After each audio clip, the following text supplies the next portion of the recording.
पक्ष फोडण्याविषयी आम्हाला काहीच दुःख नाहीये. आमदार आणि खासदार फुटले, गद्दार झाले, पण तुम्ही बाळासाहेब ठाकरेंचा पक्ष एका लोफर माणसाच्या हातात दिला. हिंदुहृदय सम्राट बाळासाहेब ठाकरेंची शिवसेना ही तुम्ही कोणाच्या हातात दिलीत? तर एका लोफर माणसाच्या हातात दिली. त्यांचं राजकारण शिंद्यांचं त्यांच्यापाशी.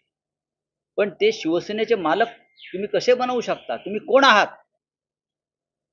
ज्या बाळासाहेब ठाकरेंनी किंवा ज्या शरद पवारांनी तुम्हाला चौकटीच्या बाहेर जाऊन मदत केली, त्यांचे पक्ष तुम्ही लोफर लोकांच्या हातात दिले.